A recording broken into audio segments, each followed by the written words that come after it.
नमस्कार फरीदाबाद, मैं दीपा मिश्रा। फिलहाल हम खड़े हैं बीपीटीपी डिस्कवरी पार्क के सामने और आप देख सकते हैं यहाँ नारे लग रहे हैं। बीपीटीपी हाय हाय के नारे लग रहे हैं और आप देख सकते हैं पूरी सोसाइटी यहाँ पर सड़क पर उतरी है।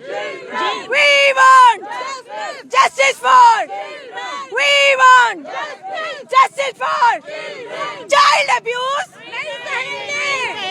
child abuse,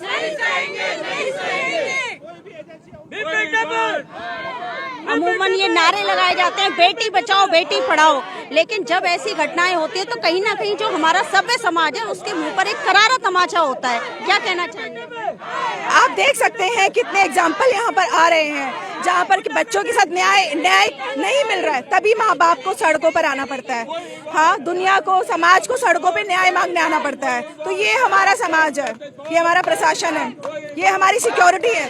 कहाँ है लड़कियों की, महिलाओं की सिक्योरिटी? कहाँ है लड़कों की, बच्चों की सिक्योरिटी? आप देख सकते हैं ये क्या एग्जाम्पल सेट कर रहे हैं। सबसे बड़ा नारा है इस सरकार का बेटी बचाओ बेटी पढ़ाओ, है ना। उस नारे को देखते हुए जब ये छोटी छोटी बच्चियों के साथ ऐसी हादसे होते हैं तो मतलब कहीं ना कहीं मन को झकझोर देते हैं। बिल्कुल, मैं तो भुगत भोगी हूँ जी। मेरे बच्चे के साथ भी ये हुआ था। 9 महीने बाद एक्शन लिया गया था।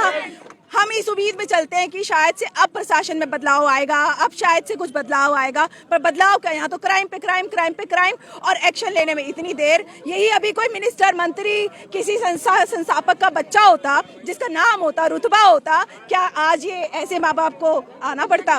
मैं यही बात है, यही है कि आम आदमी की सुनवाई नहीं है। अगर कोई बड़े आदमी का बच्चा होता तो यहाँ पे पुलिस जो है फटाफट कर देती। सब आतंकवादी छोड़ दिए जाते हैं, अगर नेताओं के बच्चे होते हैं तो आतंकवादी छोड़ देते हैं। एग्जैक्टली यही बात है। ये माएँ, सारी माएँ खड़ी हैं इन सब बच्चों की, अपने बच्चों की सिक्योरिटी के लिए खड़ी हैं। तो प्रशासन से मेरा सवाल है कि आप क्या बोलेंगे इसमें? आपका खुद का परिवार का बच्चा होता तो आपकी बीवी बहनें सड़कों पे न्याय मांगने खड़ी होती इस तरीके से, या तुरंत वो जेल में होता? मेरा आपसे सवाल है। देख सकते हैं और भी लोग यहाँ पहुंचे हुए हैं जी। जो रक्षक है जब वही भक्षक बन जाता है तो ऐसा मामला सामने आता है। सिक्योरिटी पर बड़े सवाल नहीं उठते। सोसाइटी में जहाँ लोग रहते हैं अपने आप को बहुत सुरक्षित महसूस करते हैं कि गार्ड है गेट पर। जब ऐसा मामला सामने आया तो क्या दिमाग में आता है? ये तो हमारे जीने का अस्तित्व ही खत्म हो गया। क्योंकि अगर हम बात करें तो मुख्यतः ये माना जाता है, एक धारणा है, एक सोच है कि जहाँ पे झुग्गी झोपड़ी है या जहाँ पे कम पैसे में लोग घर लेके रह रहे हैं, शायद वहाँ पे हम और हमारे बच्चे और हमारा परिवार सुरक्षित रहे। मगर ये अब ये इतनी बड़ी बड़ी मालाओं, बिल्डिंग्स में ये चीजें हो रही है और ये कहीं से भी सहने वाली बात नहीं है। एक इसकी FIR को लॉन्च करने में हमें 2 घंटे लग गए कल रात में, और 2 घंटे में नेशनल कमीशन जो है चाइल्ड प्रोटेक्शन का, हमने उनको फोन किया, निपसेट को फोन किया, संस्था को इन्वॉल्व किया, DCPO को इन्वॉल्व किया, तब जब आगे हमारी FIR लॉन्च हुई है। तो ये तो यहाँ स्थिति है और हर दिन बढ़ रहे हैं। सुरक्षा एक बहुत बड़ा इंसान का मुद्दा है। आप एक रोटी कम खा के जी सकते हो, मगर सुरक्षा जब क्वेश्चन में आ जाती तो आपकी जिंदगी नहीं चलेगी। सबसे बड़ा सवाल है सुरक्षा के ऊपर। सुरक्षा के ऊपर बहुत बड़ा सवाल है। सुरक्षा के ऊपर बहुत बड़ा सवाल है और आप देख सकते हैं और भी लोग यहाँ पहुंचे हुए हैं, उनसे भी जानेंगे क्या सोचते हैं इस मामले में। जी, ये तो ना सिक्योरिटी की गलती है, बीपीटीपी को सिक्योरिटी वाले को निकाल देना चाहिए थे, गार्ड को। वो गार्ड का ही सपोर्ट कर रही है, पुलिस प्रशासन भी गार्ड का साथ में। अमूमन लोग इसीलिए आते हैं कि एक गेटेड सोसाइटी है, यहाँ गार्ड्स होंगे और यहाँ हमारे बच्चों की सुरक्षा। गार्ड ही हमारी सिक्योरिटी नहीं कर रहे हैं तो हम अपने बच्चों को ये सिक्योरिटी के लिए हम इतना सोसाइटी में मेंटेनेंस भरते हैं, सब कुछ भरते हैं कि इसलिए कि हमें उनको कंप्लेंट कर दिया है, मगर कंप्लेंट का कोई एक्शन नहीं है उनके पास। वो बंदा आ रहा है, 2-3 दिन से आ रहा है, कंप्लेंट का कोई एक्शन ही नहीं ले रहे हैं। एटलीस्ट उसे सस्पेंड तो करें कि जब तक इन्वेस्टिगेशन चल रही है, कुछ सर्च चल रहा है, तो कम से कम उसको पर अरेस्ट भी नहीं हुआ, अभी तक उसका अरेस्ट भी नहीं हुआ। FIR कल रात की हो चुकी है। कुछ भी जो मैनेजमेंट है उसी ने उसको भगाया है। जब तक पुलिस आई है, मीडिया आई है, तब तक उसको भगाया है सिर्फ मैनेजमेंट ने। जो बीपीटी की मैनेजमेंट है वो मुझे लगता है ज्यादा जिम्मेदार है इस चीज के लिए। गार्ड के लिए कल बाउंसर बुलाए गए, गार्ड के लिए बाउंसर। हमारे लिए कोई सेफ्टी नहीं है, हमारी कहाँ से सेफ्टी होगी फिर जब गार्ड के लिए बाउंसर आ रहे हैं? जो ऑनर है, हम लोग वहाँ पे ऑनर है, हमारी मार पिटाई हो जाएगी पर गार्ड को कोई कुछ नहीं कहेगा। गार्ड भाग सकता है, गार्ड को सब प्रोटेक्शन दे सकते हैं। हमारे को सारे गार्ड ने मिलकर कल मारा है, गार्ड की सैलरी वगैरह सब कुछ कल बाउंसर्स ने मारा है। कब हुआ ये? कल हुआ है, कल शाम इवनिंग में। उसके बाद हम लोग उसके लिए गए हैं कंप्लेन के लिए, तो पुलिस प्रशासन ही नहीं था वहाँ पर। बड़ा सवाल है, आप देख सकते हैं, बड़ा सवाल है। हमारे साथ है सेफ फरीदाबाद के संयोजक पारस भारद्वाज जी हैं हमारे साथ। पारस जी, जब ऐसी घटनाएं सामने आती है जिसमें एक नाबालिग बच्ची, मासूम बच्ची के साथ ऐसी शोषण होता है, और उसके बाद सबसे बड़ी बात जो सामने आ रही है वो ये आ रही है कि जो दोषी है उसका सपोर्ट किया जा रहा है, क्या कहना चाहेंगे? जो इस टाइम पे सिस्टम है उसमें क्या कमियां हैं?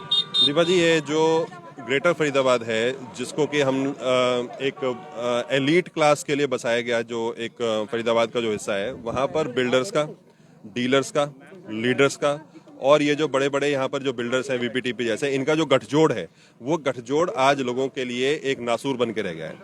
नासूर कैसे बन गया है जी?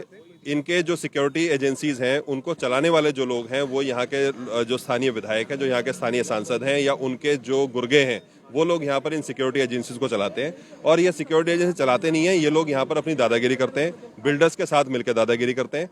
और आप ये समझ लीजिए कि ना तो सीनियर सिटीजन्स सुरक्षित हैं, ना महिलाएं सुरक्षित हैं, और ना ही छोटे बच्चे सुरक्षित हैं। और कोई भी आमजन व्यक्ति जो है, जो भी अगर कोई इन सिक्योरिटी गार्ड्स के सामने कोई भी आवाज उठाता है तो उसको मार पीट के बिठा दिया जाता है। बता रहे हैं आरडब्ल्यूए के प्रेसिडेंट, आरडब्ल्यूए के प्रधान तो यहाँ पर बने ही पिटने के लिए हैं जी। यहाँ पर पहला केस नहीं है, यहाँ पर हर सोसाइटी में देख लीजिए कोई ना कोई आरडब्ल्यूए प्रधान, कोई ना कोई सोशल एक्टिविस्ट जरूर यहाँ पर सिक्योरिटी गार्ड्स के माध्यम से पिटा हुआ जरूर मिलेगा आपको। तो सवाल यहाँ पर यह नहीं है कि भाई इन्होंने क्या किया, पुलिस क्या कर रही है। सवाल यह है कि भाई बीपीटीपी क्या कर रही है। बीपीटीपी ने तो इनको हायर किया हुआ, बीपीटीपी की तो एजेंसीज हैं ये लोग जिन्होंने हायर कर रखा है, तो ये इनके लिए क्या कर रहे हैं, क्या इन्होंने चेंज किया या इनकी कोई ट्रेनिंग्स की है कोई ऐसा।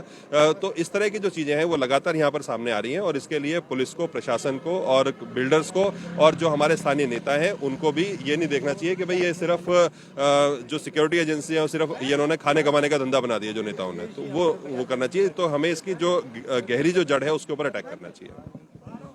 और भी लोग पहुंचे हुए हैं यहाँ पर। अभी तक 24 घंटे से ज़्यादा हो चुके हैं और कार्रवाई नहीं हुई है, जैसा लोगों का आरोप है। क्या कहना चाहेंगे सिस्टम के लिए? देखो, प्रशासन का बहुत बड़ा फेलियर है ये। आरोपी सामने था, सामने आंखों के आगे से उसको निकाल दिया, और एक्सक्यूज़ ये दिया जा रहा है कि हम उसको किसी सुरक्षित स्थान पर छोड़ के आए हैं, जो सिक्योरिटी गार्ड था। मुझे तो एक सवाल ये पूछना है कि थाने से ज़्यादा सुरक्षित स्थान क्या हो सकता है?